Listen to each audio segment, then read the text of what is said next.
પ્રેમ પરખોનો. દાસી જીવન હતા ને, બહુ નામ સાંભળ્યું છે તમે? દાસી જીવન બહુ રૂપાળા હતા સાહેબ, બહુ રૂપાળા હતા. નવા નવા લુગડા પહેરતા, છૂટા વાળ રાખતા અને ખોળામાં રામ સાગર લઈને ભજન ગાતા.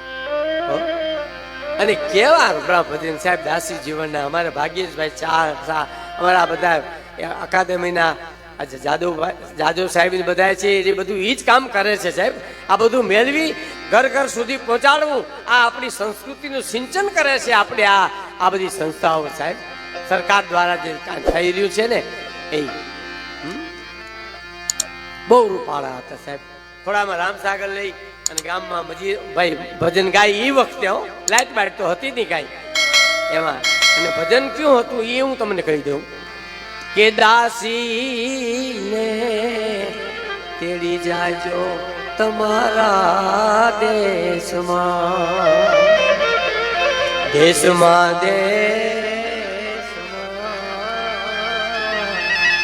આ દાસીને તેડી જાજો તમારા દેશમાં. દાસી ભાવથી ભજતા હતા સાહેબ. નવા નવા રોગડા પહેરી આને બેઠેલા. એમાં એક ગામડાના માણસો આમના બેઠા હોય ને, એમાં ઘણા એવા હોય ને. એક જણે એમ કીધું કે ભજન ગાવા આવા ઠઠારા ન પોહાય. નવા નવા લુગડા પહેરી બેઠેલા, છૂટા વાળ રાખીને ભજન ગાવા આવા ઠઠારા ન પોહાય. બીજી વાર કીધું, દાસીજીવન જવાબ નહીં. પણ ત્રીજી વાર એટલે માણસે કીધું ભજન ગાવા આવા ઠઠારા ન પોહાય. એટલે પછી દાસીજીવને કીધું કે આ સામે બેન બેઠા છે, એને દાગીના પહેર્યા, સેલું ઓઢ્યું છે, આવો કેમ ઠઠારો કર્યો? બોલો કે ઈ તો કરે ને, અમારા ગામના નગર શેઠ છે, એને ગીરેથી શેઠાણી છે, ઈ તો ઠઠારો કરે ને. દાસી જીવન કે ખોબા જેવડા ગામના નગર શેઠની શેઠાણી એટલો ઠઠારો કરતી હોય, હું તો અખિલ બ્રહ્માંડના શેઠની શેઠાણી છું, મારે કેટલો ઠઠારો કરવો પડે સાહેબ? હે, કેટલો ઠઠારો કરવો પડે? દાસીને તેડી જાજો તમારા દેશમાં, દેશમાં દેશમાં આ દાસીને તેડી જાજો તમારા દેશમાં. એમ મોજમાં રહેવું, મોજમાં રહેવું, મોજમાં. મોજ એટલે વર્તમાનમાં રહેવું. જીવન વર્તમાનમાં જ છે. એની પછી ઘણી કડી છે, પણ એક કડી કઈ અને એક પ્રસંગ હું આપને કહી દઉં કે કામ કરે એની કોઠીએ કોઈ દી ખૂટે નહીં દાણા. જેને કામ કરવું છે, પુરુષાર્થ કરવો છે, એના ઘરમાં કોઈની અનાજ ખૂટે નહીં. લખવું ને લખી લેજો. આ કવિ કહે છે, કામ કરે એની કોઠીએ કોઈ દી ખૂટે નહીં દાણા રે. એને ઘરમાં દાણા કામ કરવું હોય ને, બાકી આળસની વાત તો જુદી વાત છે. એક ભાઈ વાવણી વાવતો, તમે કોકો બીજું હું વાવો તો કે ઈ તને નથી કેવું, તો નો કે ક્યાં નહીં ઉગશે જ નહીં, ખબર પડે તો નથી વાવવું, જા. હું વાવું હું કે તું જોઈ મને પોહાણ જ નથી લે. શું કરો તમે? કામ કરે એની કોઠીએ કોઈ નહીં દાણા રે. રામ કૃપા એને રોજ દિવાળી, એને રંગ ના ટાણા રે. રામ કૃપા એને રોજ દિવાળી, એને રંગ ના ટાણા રે.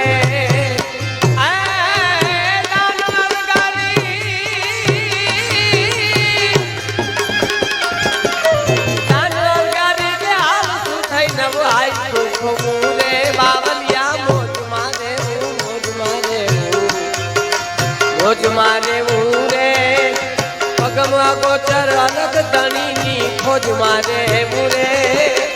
મોજ મારે હું, મોજ મારે હું, બસ મોજ મારે.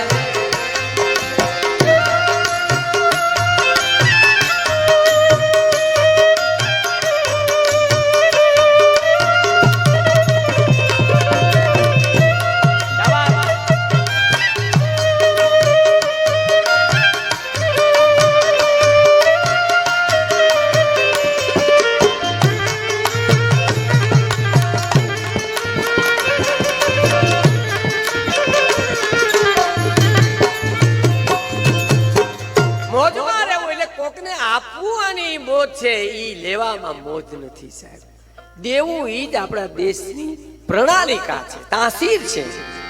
અમારા સૌરાષ્ટ્રની જુનાગઢ પાસે મેંદરડા તાલુકાનું અણિયારા કરીને ગામ સાહેબ એક છે, એની એક બનેલી હકીકત સાહેબ તમને કહું, બનેલી હકીકત.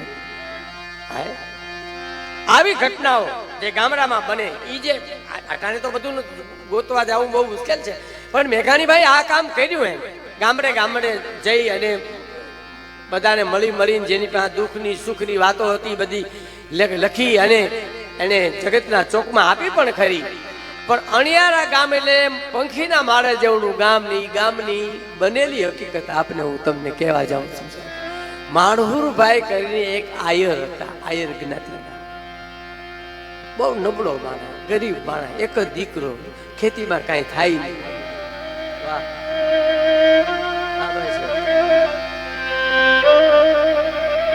અમારે નાનજીભાઈ મિસ્ત્રી આવું વાયોલિન વગાડતા. હા, મને ઘટના યાદ આવી છે, કહું આવું વગાડતા. એ આકાશવાણીમાં કવિ દાદ છે ને, જેને કાળદાનો કટકો લખ્યો, ઘડવૈયા અમારે ઠાકોરજીને લખ્યું, એ રેડિયો પર આકાશવાણીમાં સાહેબ પ્રોગ્રામ દેવા ગયા અને નાનજીભાઈ મિસ્ત્રી વાયોલિન વગાડતા હતા, લોકગીત ગાય.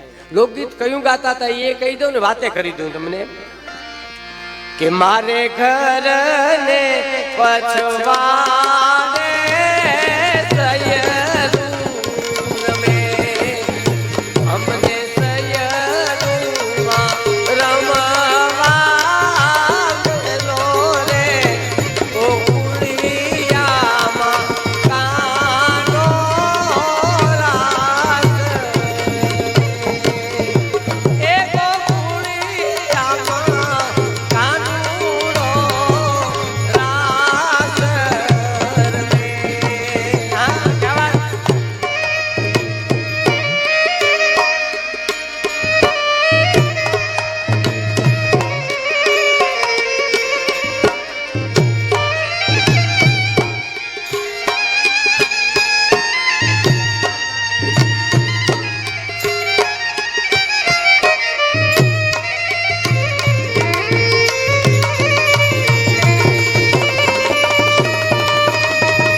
મજીરા સૌરાષ્ટ્રમાં વગાડતા હતા. એક ભાઈ મને કે હવારો હવાર તમારા મજીરા વાળા હું જોયા જ કીધું, એને કઈ માથામાં લાગે, કઈ લાગે, કઈ લાગવા જ ન દીધું. મને કે ભાઈ એને મેં કીધું એમ લાગવા દે તો એવડા ક્યાંથી થયા હોય.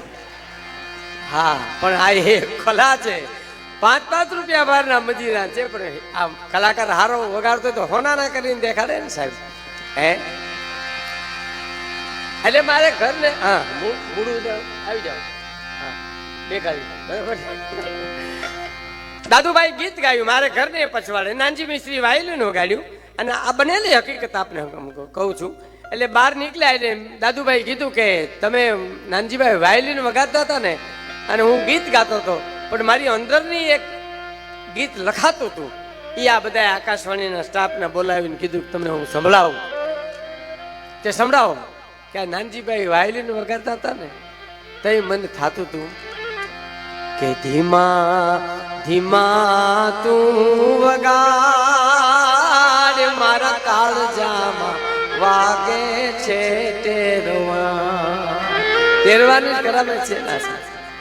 ધીરા ધીરા તું વગાડ મારા કાળજામાં વાગે છે વાયોલિન ઉપર તમારા વાયોલિન ઉપર ટેરવા વાગે એટલું નથી, પણ ટેરવાની તો ઘણી કરામત છે. એની બે કડી સાંભળ્યો સાહેબ કે હસતા ભી તું માને ચંદર વે ચાકલે. અમારી માતાઓ બહેનો બેઠી ને એને ભરત ગૂંથણ આવતું ને એમ ચાકલા ચિત્રે ચાકલા ભરે, ટોડલિયા ભરે અને આમ ભીતે ટીંગારે. દાદુભાઈ શું કે છે કે હસતા ભી તું માને ચંદર વે ચાકલે માંડું સાંડું મામલ કાઈ તોડલે ટૌકે છે ટેરવા.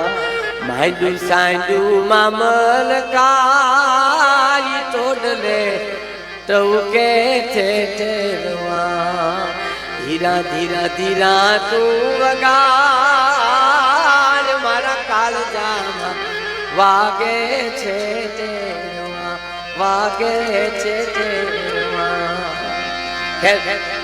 વાયલું વગાડ્યું મને યાદ આવ્યું કીધું અણિયારા ગામ પંખીના મારા જેવડું માણહુરભાઈ કરીને એક આયર રહે છે અને ગામમાં મરણ થઈ ગયેલું.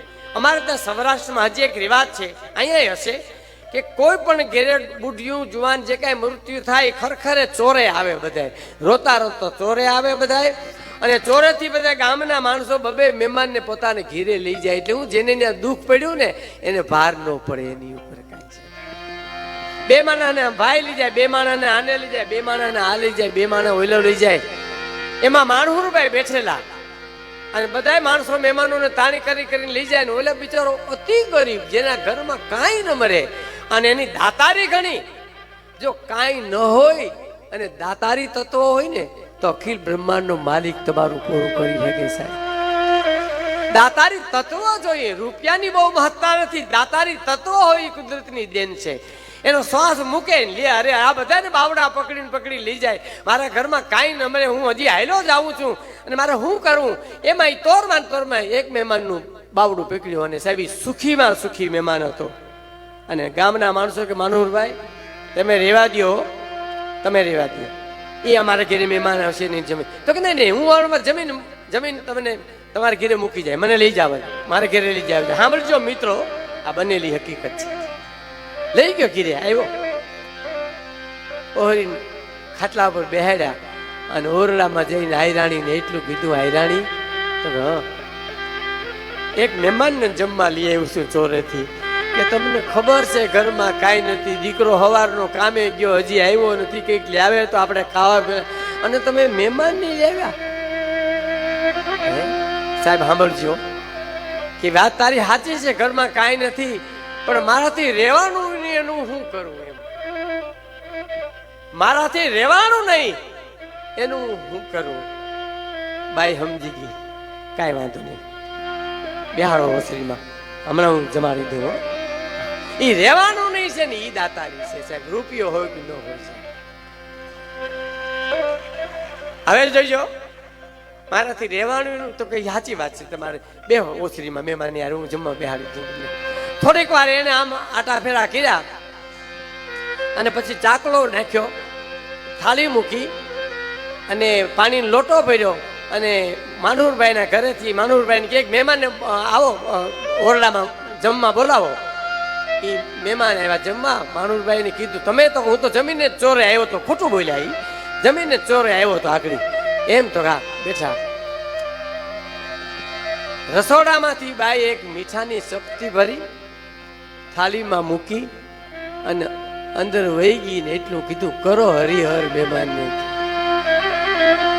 મહેમાનને એમ કીધું કરો હરિહર અને મીઠાની સપટી જોયેલા માણાને એમ થઈ ગયું કે આ માણાની આ સ્થિતિ અને મને બાવડું પકડી નાઈ ઘીરે જમવા લઈ આવ્યો, એની દાતારી ઉપર માણા ધરાઈ રહ્યો સાહેબ.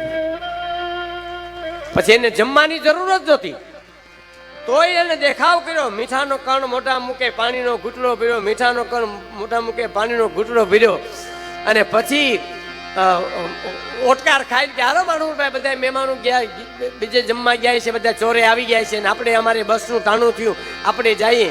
આવ્યા ચોરે આવ્યા સાહેબ. ચોરે આવ્યા પછી ઈ આખા ડાયરાને બોલાવીને કે બસનો કેટલોક ટાઈમ છે? તો અડધી કલાકની વાર છે. તો ચોરામાં બેહો લ્યો, આપણે બધા બેહીએ. બધા બેઠા. માણુભાઈ કે તમે મારી પાસે બેહો. માણુભાઈ પાસે બેહાડ્યા. માણુભાઈ તો હા દીકરા કેટલા? હે કે દીકરા કેટલા? તો કે એક. કે દેખાડો નહીં ઘીરે? તો કે કામે ગયો તો એટલે આજ ઘીરે નહોતો. એમ તો હા. ડાયરો સાંભળો છો બધો? તો કે હા સાંભળીએ છીએ. માણુભાઈ તમારા દીકરાને મારી દીકરી પરણાવું છું.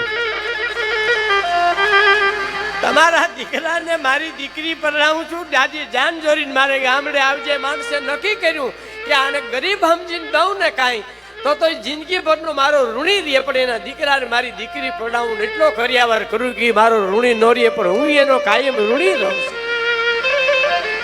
આ વાતો ઝવેરચંદ મેઘાણીએ કીધી છે. શું કીધી છે?